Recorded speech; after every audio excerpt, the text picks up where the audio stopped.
기리의 인문학, 도시와 건축으로 있는 개항과 대한제국의 역사 세 번째 이야기입니다. 저희가 서 있는 곳은 우리가 흔히 말하는 조개지 계단이라고 알려져 있는 곳인데 이곳 와 보셨나요? 네, 저는 와봤습니다.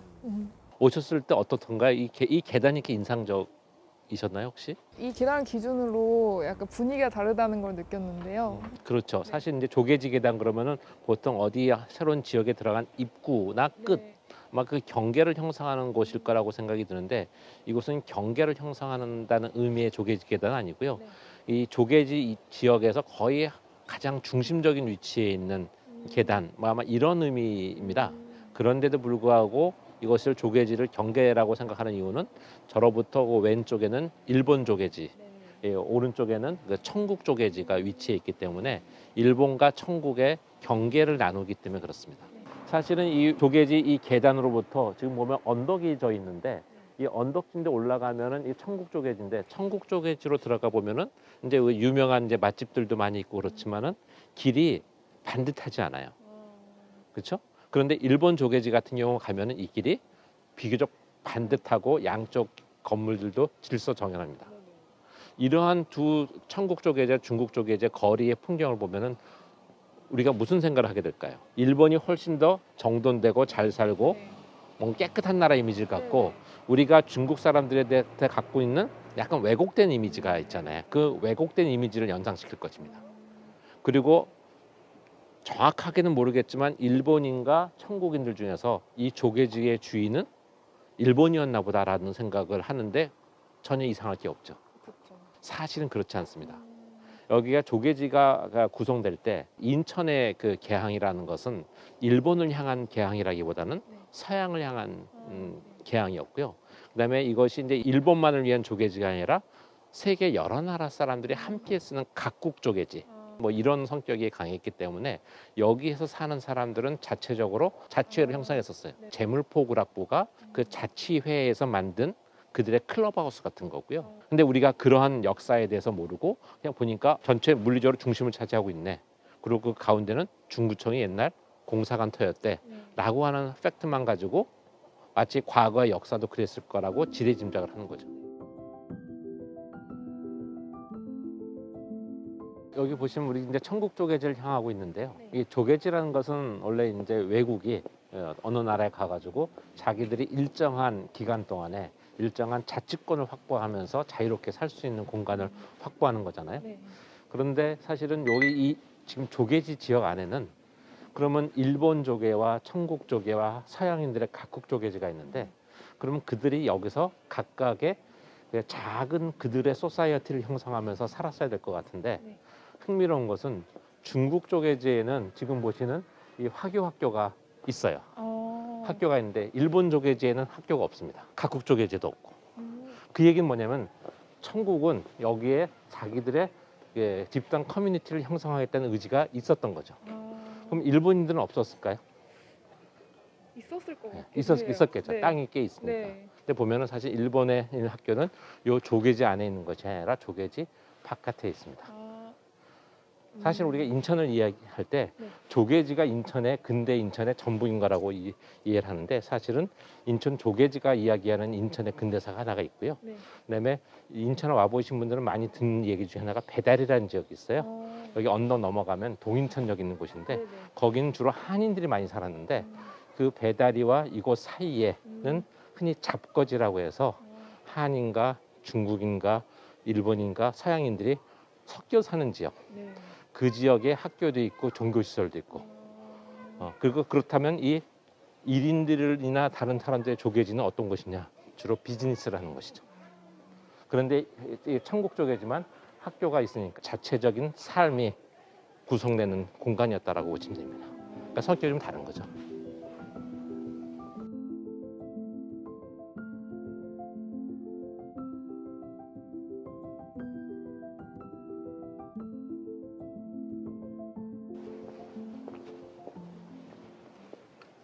자, 여기 보시면은 이 풍경은 일본 조개지 거리 풍경은 많이 다르죠. 네, 굉장히 다른데요. 네, 전형적인 이제 중국인들의 상업거리의 풍경을 갖고 있습니다.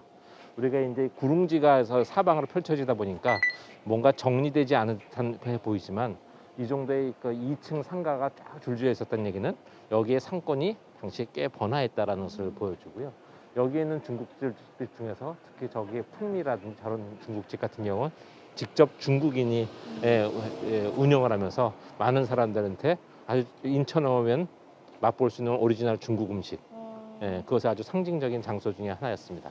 다행히 이 양쪽에 있는 건물들은 옛날 중국인 거리의 풍경을 그대로 잘 유지하고 있어서 이게 차이나타운이 옛날에 굉장히 번화했다는 것을 알 수 있는데, 이 번화함과 그 의미를 우리가 그동안 조금 왜곡되게 알고 있었던 감이 적지 않았습니다. 그리고 이 뒤로 내려가면 이제 사실은 우리가 자장면의 원 시작점이라고 하는 네. 공화춘이 있는데, 공화춘 건물을 보면서 다시 차이나타운 얘기를 조금 더 해보도록 하겠습니다. 네.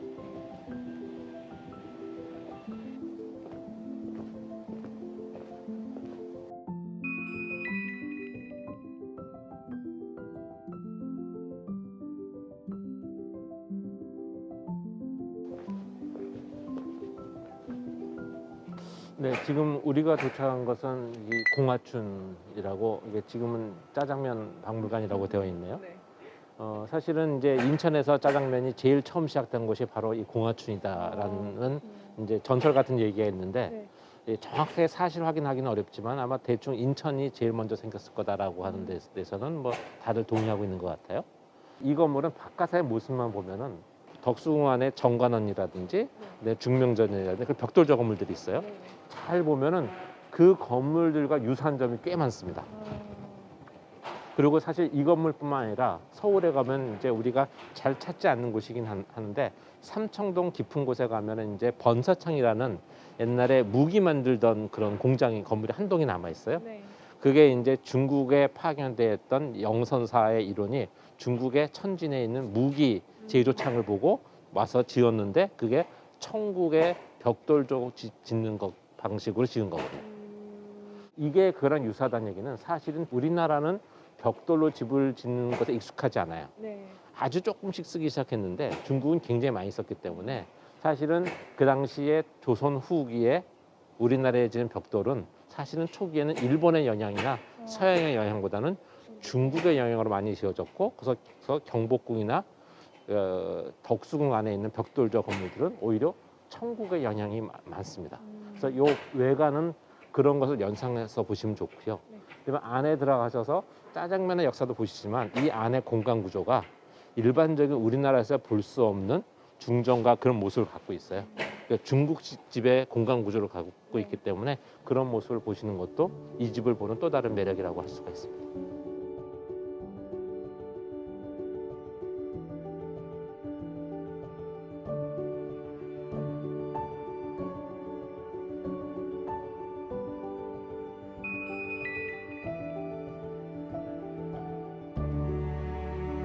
제가 서 있는 곳은 지금 대불호텔 앞인데요. 이 대불호텔은 당시 일본인이 운영했던 서양식 호텔이고요. 이 일본인이 운영했기 때문에 당연히 일본 족이지 않아 있었겠죠.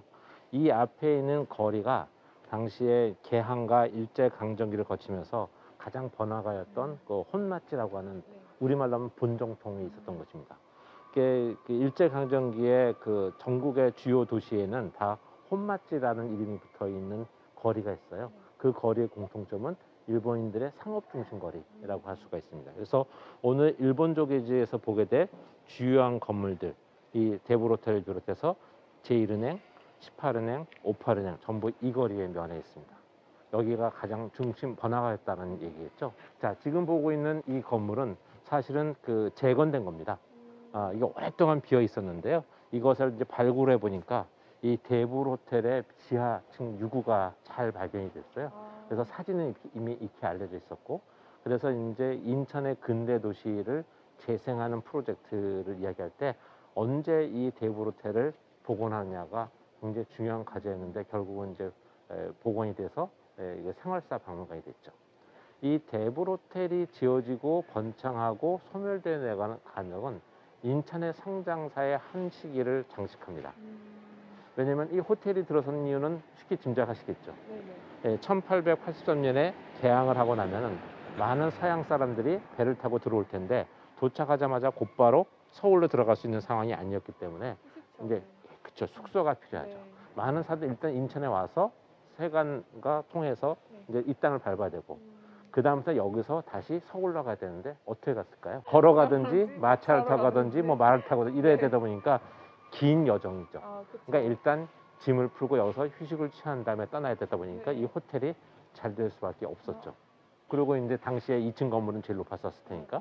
자, 그런데 그럼 다시 말하면 1900년에 경인철도가 뚫렸다. 그럼 어떻게 되겠습니까? 기껏 왔는데 여기서 휴식을 취해야 될 이유가 없죠. 더군다나 인천 지역은 그 이전에는 시가지가 형성되지 않았던 지역이라고요.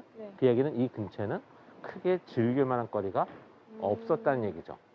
그러니까 위락거리도 없는데 여기서 시간을 보내니 기차 시간 맞춰서 서울로 들어가는 게 훨씬 더 나은 거죠. 그 이후부터는 이제 대부호텔은 퇴락의 길로 걷게 됩니다. 거기다가 결정적으로 1910년에 우리가 이제 우리 국권이 일본에 피탈되는 상황 속에서 인천은 전체적으로 퇴락의 길을 걷습니다. 왜냐하면 처음에 개항된 당시에는 여기가 굉장히 번화한데 이게 1910년에 일본이 한국을 완벽하게 강점을 했어요. 그러면 일본의 입장에서는 그 다음 목적지가 어딜까요? 그 다음은 중국이겠죠. 근데 일본의 당시의 교통로를 보면은 부산이 일본이 한반도로 들어오는 관문이고요. 거기에 들어온 사람들이 경부철도를 타고 서울로 왔어요. 그 다음에 굳이 인천을 빠져야 될 이유가 있을까요? 없죠. 네, 경성에서는 그 다음에 의주로 가는 길이 중요합니다. 그래서 경부철도와 의주를 연결한 경의철도가 만들어지면서 인천은 소외돼 버립니다. 그래서 사실은 성장이 멈춰요. 그래서 지금 우리가 보게 될 이 혼마츠라고 하는 일본인 거리의 주요한 건물들 중에서 은행, 제1은행, 18은행, 58은행 건물들은 전부 1910년 이전에 만들어진 것들입니다. 그러니까 오히려 일제강점 이후에 인천은 물리적인 성장세는 오히려 멈춘다. 그럼 언제 다시 성장하느냐?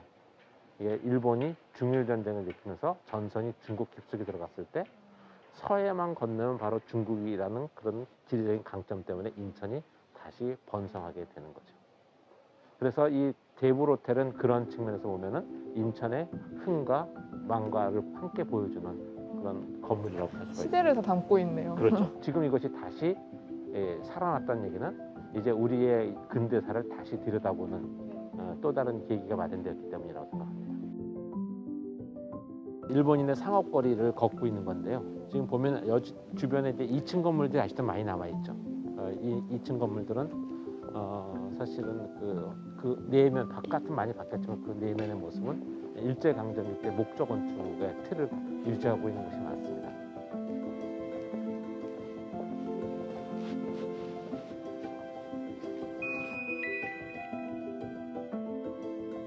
일본 조계지 시절의 혼마치의 가장 중심 시설 중에 하나인 일본 제1은행 그 앞에 와 있습니다. 앞에서 설명드렸던 것처럼 이 혼마치 내는 제1은행, 18은행, 58은행 이렇게 있는데 좀 특이한 점이 있죠. 은행 이름이 다 숫자로 있죠. 네, 처음 들어봤어요. 제1은행까지만 하더라도 우리나라도 제1은행이 있었으니까 그럼직한데 왜 숫자로 되어 있을까요? 당시에 근대화 과정에서 국가 주도로 산업화를 하는 일본에서 많은 은행들이 필요한데 한꺼번에 만들다 보니까 그것이 만들어진 역사를 담고 있는 지역의 특성이 이름에 담긴 것이 아니라 만들어진 순서대로 1, 2, 3, 4, 5, 6, 7, 8 한 겁니다. 그래서 제1은행, 18은행, 58은행, 뭐 108은행 이런 것들이 있는 거예요. 그 중에서 이제 하나 제1은행만 가장 중심이 되는 거고 나머지는 전부 지역의 은행들이에요. 그래서 지금 현재 조선은행 인천지점이라고 하는 이 건물은 일본 제1은행이 조계지 인천에 지었던 지점이었던 거죠. 그래서 아마 가장 먼저 지어진 건물이고 이렇게 지어지는 이 돌로 지어진 이런 건축 양식은 전형적인 르네상스 스타일의 건물입니다. 근데 이 건물이 굉장히 작다 보니까 이게 르네상스 스타일의 건물에 흔히 있는 위에 돔이 잘 안 보이는데 약간 떨어져서 보면은 이 돔이 보이고요. 그다음에 이 안에 들어가면 조그만 중정을 영업 공간으로 만들었는데 그 안이 아주 예뻐요. 마치 유럽 가면 볼 수 있는 그 팔라쪼라고 하는 대저택의 중정에 서 있는 느낌을 축소한 느낌. 이게 일본계 은행인데 왜 일본 냄새가 안 나고 유럽 건축의 냄새가 나느냐? 사실은 일본은 그 당시에 검은 머리의 유럽인이 되는 게 그들의 정책의 목표였거든요. 그래서 일제강점기 때 상업시설이나 그다음에 대부분의 그 공공 건물들은 일본식으로 지어진 건물이 하나도 없어요. 그러니까 신사라든지 사찰, 주택 일부에 일본식 냄새 나는 것이 일부 있지만 대부분 일본은 서구화된 건물을 지었고 서구화된 건물을 보여줌으로써 당시에 한반도의 한인들한테 자기들이 마치 서양인인 듯한 그런 행동을 하고 그래서 우리는 서양과 동등하니 너희들을 지배할 능력이 있어 라는 사고를 가지고 있었죠.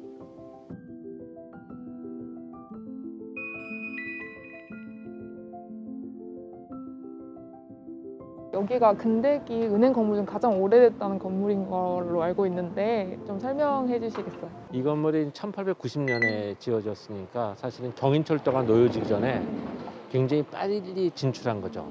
근데 이런 불편함에도 불구하고 이렇게 일찌감치 철도가 놓이기 전에 진출했을까? 그건 사실은 이 은행의 본고지하고도 관계가 있습니다. 이 18은행의 본고지는 나가사키예요.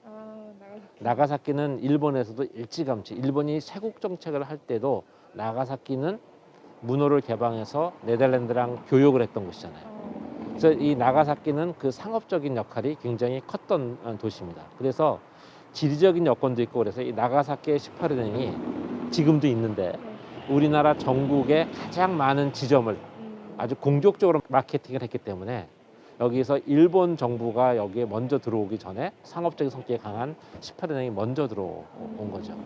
그래서 이 건물도 이제 인천 제1은행보다는 건물의 퀄리티는 못하지만은 아주 소박한 르네상스 스타일의 건물이라고 할 수가 있습니다.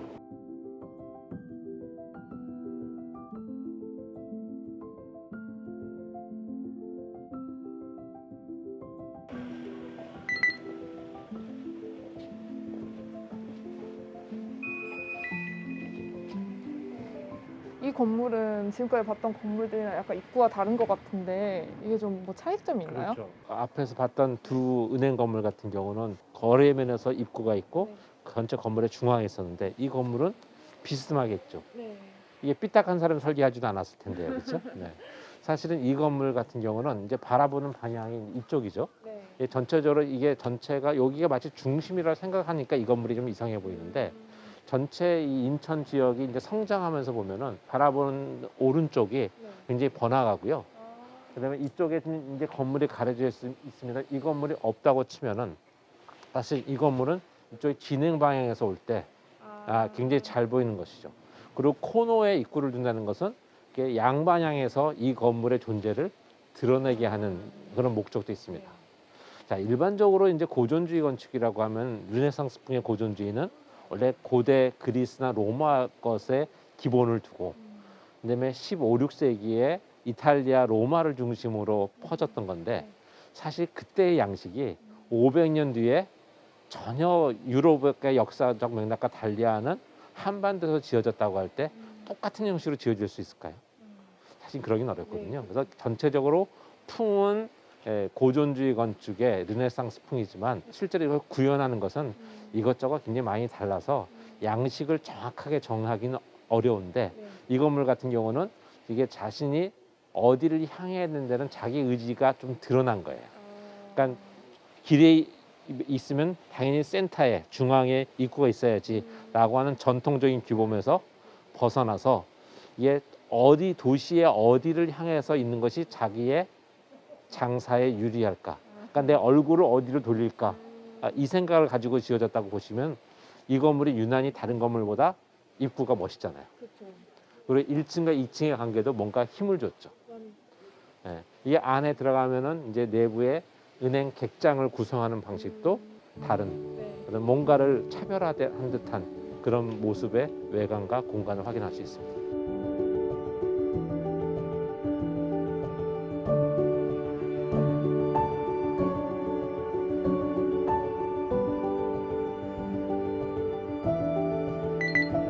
지금 제가 서 있는 곳은 지금은 인천 중구청인데요. 사실 이곳은 그 일제 강점초에는 인천 부청이 있었고요. 그 개항 당시에는 일본 영사관이 있었던 곳입니다. 그러니까 이것이 각국 조계지였기 때문에 여러 나라 영사관이 있었는데 대한제국 당시에 가장 많은 여러 나라의 영사관이 위치해 있었을 겁니다. 좀 정확하게 확인되는 게 일본 영사관이 여기 있었고요. 저쪽으로 러시아 영사관이 있었고 그다음에 지금의 올림포스 호텔이 있는 곳에는 영국 영사관이 위치해 있었습니다. 그러니까 여기 명실공히 예, 국제 여러 나라가 함께 쓰는 각국 조개지였던 거죠. 그러니까 일본이 중심에 있었다고 생각하시면 일단 안 되는 거고요. 그리고 지금 보시는 이 건물들 같은 경우는 원래 이 자리에 그 영상관이 있었을 때는 그 영사관은 서양 건축의 모습을 가지고 있지만 나무로 만들어진 건물이었습니다. 아, 나무요? 예, 우리가 서양 건축 그러면 벽돌이나 네. 돌로 만들었을 거라고 그렇죠. 생각을 하잖아요. 네. 근데 그 당시에 일본은 나무로 서양식 건물을 지은 거예요. 그것은 뭐냐면 서양식 건물을 짓고 싶은데 사실은 돌을 잘 다루지도 못하고 네. 돈이 많이 드니까 네. 일본이 그 당시에 부유한 상황은 아니었으니까 네. 그래서 나무로 자기들이 쉽게 다룰 수 있고 경제적으로 할 수 있는 나무로 서양 건축 양식을 그대로 모사해낸 겁니다. 그러다가 나중에 20년대에 이제 경제적 여유가 생겼을 때 건물이 낡으니까 지금 보이는 것 같이 타일과 콘크리트로 지어진 건물을 새로 지은 거죠. 지금은 3층 건물입니다만 원래는 2층짜리 건물이었었고 나중에 증축이 된 모습입니다. 자, 여기서 보시면은 이 건물에서 약간 높죠. 네. 높아서 전체가 쫙 내려다보는 위치에 있어서 네. 야, 일본이 이 인천 조개지의 중심이구나 라고 생각하시기 쉬울 텐데 사실 여기서 보면 저 차가운 저 끝에 쪽에 도로가 하나 보이는데 그 도로 면 부분이 사실은 바닷가입니다. 해안가란 얘기죠. 그러니까 저 바깥쪽은 사실은 매립을 한 곳입니다. 그렇기 때문에 바로 해안가의 레벨보다는 조금 높지만 이것이 만약에 무슨 일이 생기면은 물의 피해를 입을 가능성이 굉장히 높은 지역이었기 때문에 여기에 땅값이 청국 조개지나 각국 조개지의 땅값보다 쌌던 거죠, 불화. 그래서 여기는 장사하는 사람들한테는 약간의 위험 부담은 있지만 큰 문제는 없었던 지역. 뭐 그 정도로 이해를 하시면 될 것 같고 사실 그래서 전체의 큰 그림을 보시면은 아마 이 땅의 뒤에 배우지에 높게 차지하고 있는 제물포 구락부를 중심으로 한 큰 집들 그게 다 대부분 서양 사람들의 대저택이었거든요. 그러니까 일제 강점기를 거치면서 하나 둘씩 일본인으로 주인이 바뀌긴 했지만 그런 관점에서 보면은 이제 이 전체의 공간 구조가 한눈에 들어오실 거고요. 지금 보시면 이 앞에 이제 일본 거리의 풍경을 재현한 듯한 그런 집들의 모습이 많이 보이는데 많은 사람들이 그걸 알기 때문에 하나 둘씩 좀 진정성 있는 모습으로 갖춰가는 그런 변화가 생기지 않을까 예상하고 있습니다. 사실 그러한 변화에서 가장 주목할 것은 우리가 오늘 세 번째 이야기에서 마지막으로 보게 될 인천 아트 플랫폼인데요. 그곳은 이제 이곳이 항구 도시였다라는 것, 상업을 근간화하는 곳이었다는 것을 아주 잘 보여주는 곳입니다. 이 항구면은 뭐가 있겠어요? 배가 오가는 사이에 물건을 싣고 나르고 창고가 발달했겠죠. 당연히 바닷가에 창고가 쭉 나열되어 있는 모습, 그 풍경을 연상할 수 있는 장면. 그러나 이제 더 이상 항구의 요 앞이 매립돼서 항구 기능이 없으니까 그 창고의 기능은 다른 기능이 바뀌었고 지금은 그것이 이제 문화시설로 재탄생한 모습을 보시게 될 겁니다.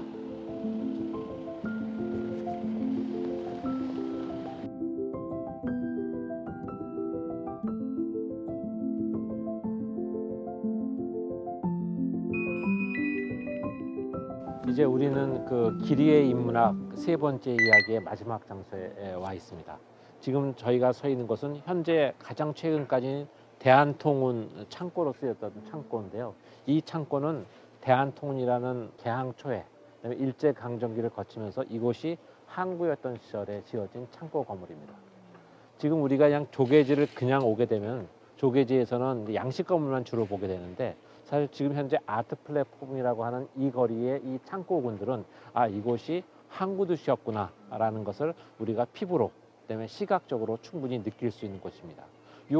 여기가 항구 도시였는데 이 바다 바로 바깥에 배가 없잖아요. 그것은 이게 인천이 이제 그 조수간만에서 커서 사실은 이게 바다가 깊지 않다 보니까 여러 차례에 걸쳐서 매립을 하면서 바다가 저 멀리 멀어졌죠. 그렇지만 여전히 이곳은 옛날 바닷가의 흔적을 이 창고군이 증명하고 있다라고도 할 수가 있고 이것이 1880년에 개항을 하고 나서 그 다음에 조개지가 형성되고 경인철도가 만들어지기 전까지 이곳은 모든 한국을 방문하는 조선을 방문하는 배들이 짐을 풀고 그 다음에 또 다른 배를 타고 용산으로 가고 했던 바로 그곳입니다. 중심지였네요. 그렇죠. 이게 그 당시가 아마 가장 한국에서 바쁘게 지냈던 곳.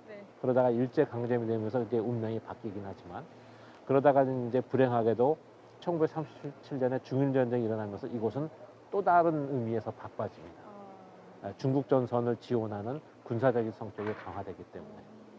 그래서 이제 한참 좋았다가 이제 70년대 이후가 되면 인천이 다시 경제적으로 좀 어려운 시절을 겪게 되죠. 그러다가 이제 이것이 조금 퇴락했을 때 인천을 어떻게 다시 살릴 것이냐라는 문제가 중국과 수교 이후에 다시 화두로 등장하게 되면서 여러 차례 시행착오를 겪으면서 오늘날의 인천이 됐는데, 특히 이 지역은 예전에 기능을 일찌감치 상실한 창고의 기능을 어떻게 오늘의 되살리냐는 숙제를 비교적 성공적으로 보여주는 곳이라고 할 수가 있습니다. 그래서 인천을 왔을 때 아주 빽빽한 각국 조개지나 네. 천국 조개지의 모습보다는 좀 여유롭게 네. 문화를 즐길 수 있는 곳으로 새롭게 탄생했습니다. 오늘 날씨 굉장히 추운데 고생 많으셨는데 어떻게 전체 돌아본 소감이 어떠신가요? 어렸을 때도 배웠던 그런 걸 보면 그 무능한 군주였던 고종이었고, 그리고 약간 숨기고 싶었던 시기였다고 알고 있었던 그거를 다 전부 약간 편견을 깰 수 있는 기회였던 것 같아요. 그 시대도 더 이상 생피한 시기도 아니었고 우리는 준비를 하고 있었던 그런 나라였다는 걸 알게 되었던 것 같습니다. 사실 이게 굉장히 중요한 부분인데요. 우리의 근대사를 왜 우리가 그렇게 많은 부분들을 잘못 알고 있었을까? 그것은 바로 우리의 역사를 우리 눈으로 들여다보지 않았기 때문에. 우리의 역사를 우리의 눈으로 보면서 비판을 하더라도 우리의 시각으로, 긍정을 하더라도 우리의 시각으로 보는 게 굉장히 중요한 것이죠. 그리고 그 현장을 확인하는 것은 더욱 중요할 것 같다는 생각이 듭니다. 아직 우리나라는 근대사에 대한 연구가 본격적으로 행해지지 않았기 때문에 사실 근대사의 연구에 아마 많은 사람들이 십시일반으로 힘을 보탤 수 있다고 하면은 아마 우리 근현대사는 아마 빠른 시간 내에 제 위치를 차지할 수 있지 않을까, 제 위상을 차지할 수 있지 않을까 싶은 생각이 맞아요. 듭니다. 다각적으로 보려고 하는 노력이 필요한 것 그렇죠. 같아요. 네, 그리고 현장을 보면서 이거는 우리가 알고 있던 그 모습이 아닌데 왜 그렇지라고 하는 의문을 갖게 되면 그 의문에 그 속으로 들어가면서 아마 왜곡된 역사도 하나둘씩 실타래 풀듯이 풀 수 있지 않을까라는 생각을 합니다. 그리고 선생님 덕분에 제가 건축을 보면서 그 시대에 대한 걸 알게 됐는데, 선생님이 생각하시는 이 시대의 건축은 어떤 걸 의미를 사실 할까요? 저는 그 건축을 이제 많은 분들이 요즘 이제 우리가 경제적으로 많이 여유 있어지면서 건축을 문화라고 생각을 하게 되고 건축이 문화이고 창작이다라고 생각하면은 그것을 만들어내는 건축가의 역할에 굉장히 무게 중심을 두는 경향이 있는데, 사실은 그 건축은 그 일반적인 음악이나 미술과 같은 문화 예술과는 그 창작 과정이며 소비되는 과정이 많이 다르거든요. 그래서 사실은 그 집단적 그 사회의 성격을 드러내는 그 문화예술 장르이기 때문에 사실 저는 건축을 개인의 창작품으로 보는 것보다는 그 사회의 산물로 보는 것이 오히려 우리의 시야를 넓혀줄 수 있지 않을까. 특히 개항부터 경제개발계에 이르는 과정까지는 사실은 어느 특정 건축가의 노력으로 만들어진 도시와 건축의 모습을 찾기가 어렵다는 현실을 보면은 그 우리가 겪어온 근현대사 속에서 도시와 건축을 보는 것도 굉장히 중요한 부분이다라고 생각을 합니다. 네, 이상으로 그 3번에 걸쳐서 개항에서부터 대한제국의 현장들을 새로운 역사 해석과 현장을 곁들여서 말씀을 드렸는데 우리의 근현대사를 이해하는 데 도움이 되었으면 좋겠습니다. 이상 답사 강의를 마치도록 하겠습니다. 감사합니다.